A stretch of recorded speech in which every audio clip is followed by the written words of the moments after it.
welcome back to Aussie Food Journeys. This episode takes us to the Quorn Curti Festival. Now the Curti Festival is actually held in October every year. You can find information about them on Facebook. Now Curti's basically the Aboriginal word for quandong. So they have a quandong festival, which is a little native fruit, especially around this area here. Yeah, it's wild peach. Yes, basically like it's a wild peach. So every year they have this festival. So we're going to go and check that out, and also have a look at a few things along the road, and see what we can find. If you're ever in the Quorn region in October, by all means check it out.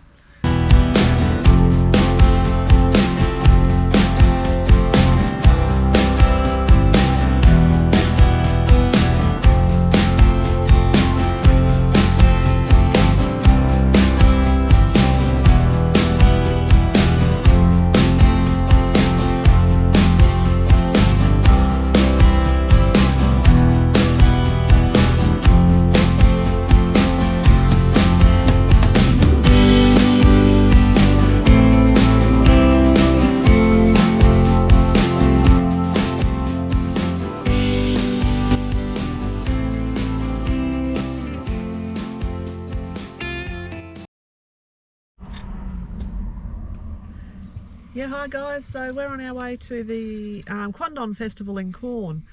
So, what's Quandong? Quandong is basically it's a native fruit.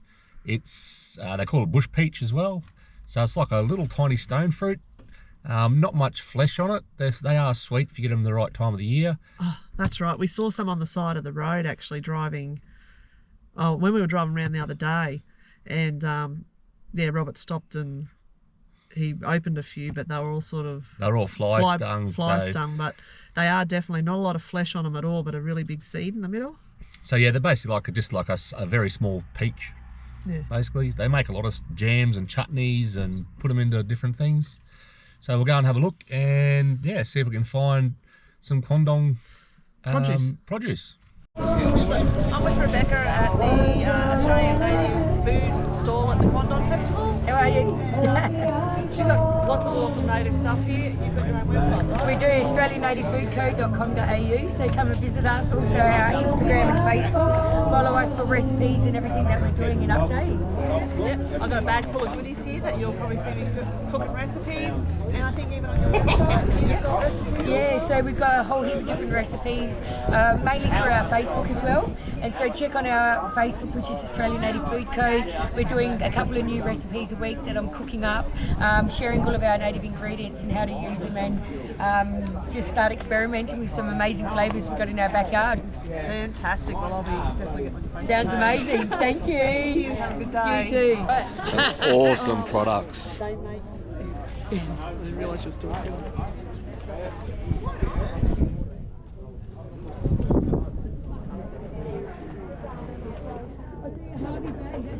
And some very, very unique ones.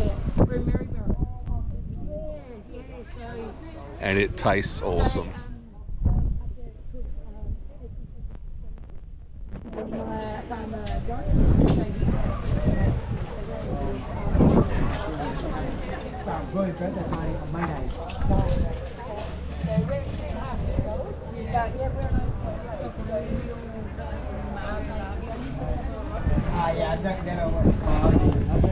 So go and hop on their website, go and check them out.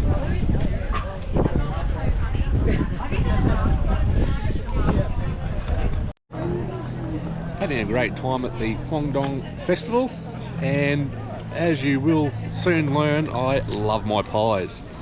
And we got a kangaroo, pepperberry and bush tomato pie, and it is absolutely sensational. It is. It's good to see a lot of produce around here promoting the Quandong, and a lot of bush foods, like bush tomatoes, salt bush, you name it, they've got it. And it has just been really good to see that, that the people are showing up to support these, especially smaller communities. And yeah, hope this festival just keeps getting better and better each year.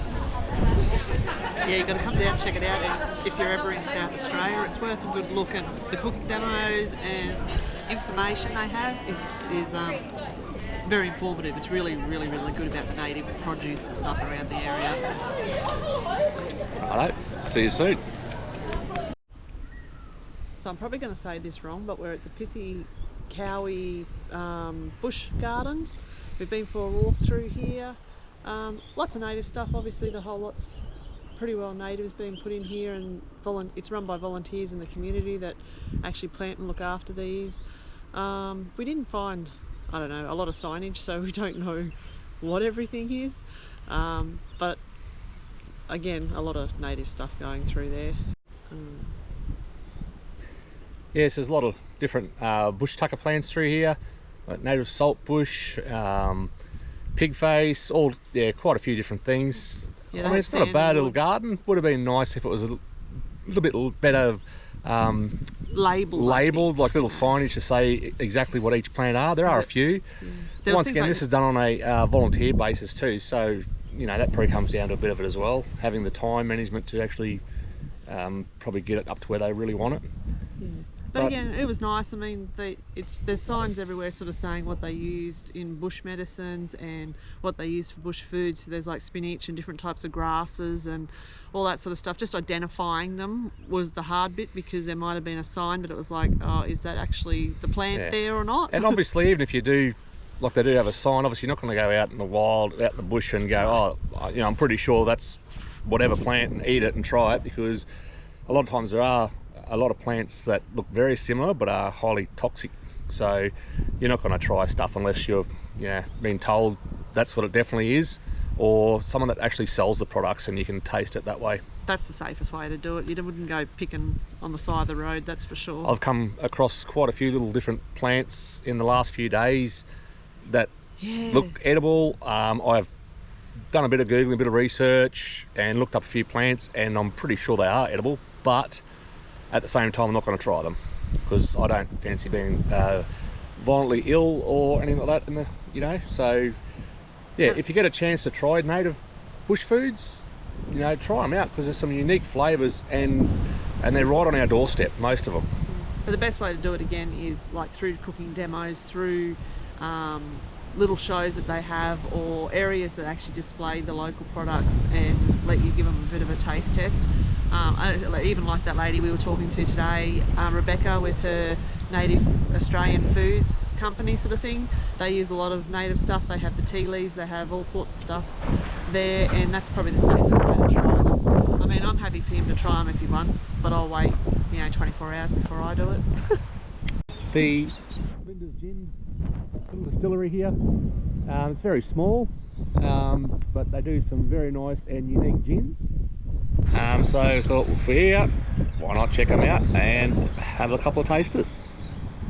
He's gone and bought himself a bottle of gin to take back to friends when we get back to Harvey Bay, so I'm sure they'll enjoy it. Yeah, so that's another reason why we just like to go into these little towns, and when you're in these little towns, just have a look at whether they've got a distillery or a little brewery or winery. Just check them out. So just driving along, and I spotted some quandong trees on the side of the road. As you can see, got a little red fruit on them.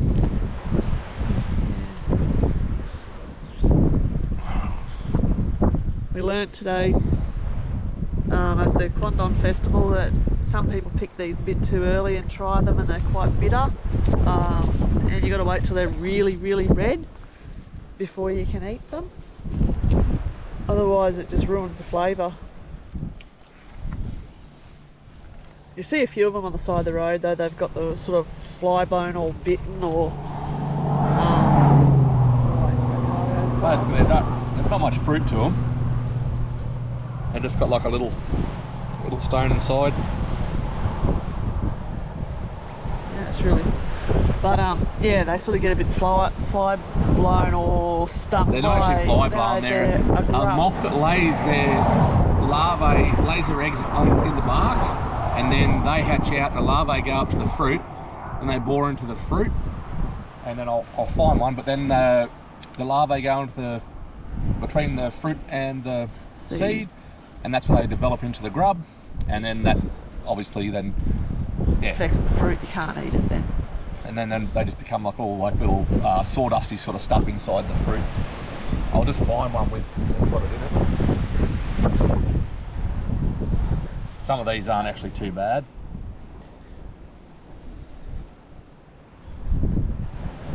And because these are a native plant, they sort of say they don't need a lot of care and TLC. They don't like a lot of water and things like that. You can buy quandon trees, and they tell you that if you actually do get the grub in them, that the best thing you can do is actually just clean up all around them. Don't leave your fruit lying on the ground, because that'll just bring them back year after year after year. So just make sure you clean up the fruit that falls down on the ground and as you pick see them all inside up. this one here, it's got like all sawdusty sort of stuff in there, and somewhere in there'll be a little grub. Yeah, it kind of looks like a maggot when he's really small. Yeah, It's a little bit gross. they're very tiny. Yeah, anyway, the things you see on the side of the road in South Australia, I suppose. And just along this little stretch here, there'd be 50 trees. Yeah. So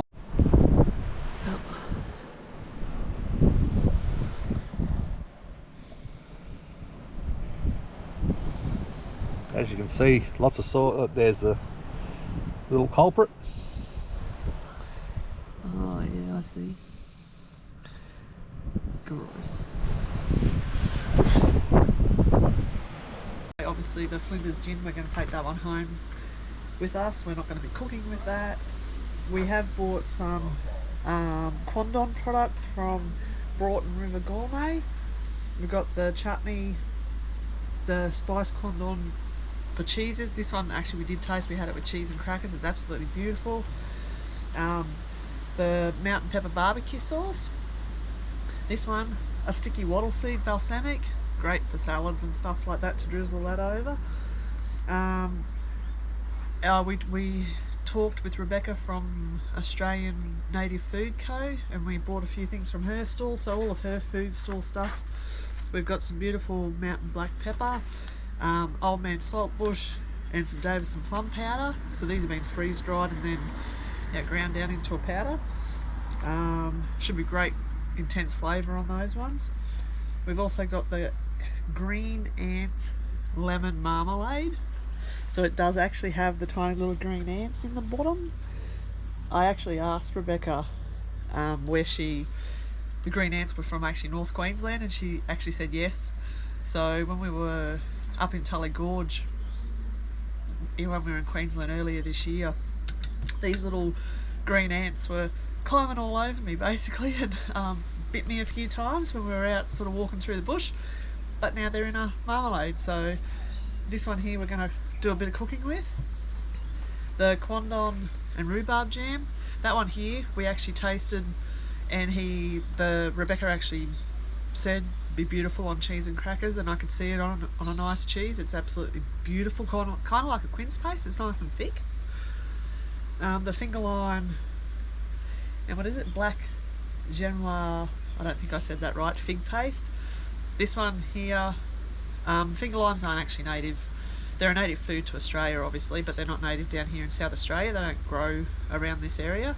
They do grow in New South Wales and Queensland, and one of the bigger finger lime plantations, for Queensland, is actually in Bundaberg, not far from where we are, where our home base is Harvey Bay. So yeah, but the finger limes, they're pretty cool. And then this one is, I'm not even going to say that, is a quackala relish. This one actually tastes a lot like pickles, so we're going to use all of these that we've bought today in various recipes over the next few weeks or episodes. What else we bought from them was some verjuice. It's actually the same base as this pickles type stuff, and a spice bush tomato relish. This one was a chef, he did a cooking demonstration, and he actually used these on little homemade garlic and wattle seed pancakes with smoked kangaroo on top, and the whole dish in itself was just beautiful. So we bought the chutney there. He was really good at upselling that one. What else did we buy from him? Oh, the Condon halves. So they're just dried. He actually ground them to a powder and he actually used them on kind of like chocolate lollipops. But yeah, we just thought, oh well, the dried version's quite good. You can actually rehydrate these and just use them, or you can actually ground them and use them as just like these Davison plum powders and stuff like that. And also being in the van too, it's very hard to keep fresh produce. Yeah. So And these are nice when and we come light. across dried stuff, especially, yeah, we always try and jump on that. And the last thing we bought, which came from the same guys, the Broughton River Gourmet Foods, was the lemon myrtle, and it's in a powdered ground form. So we've got lots of great little native packages here that we are going to cook with over the next few weeks. Can't wait.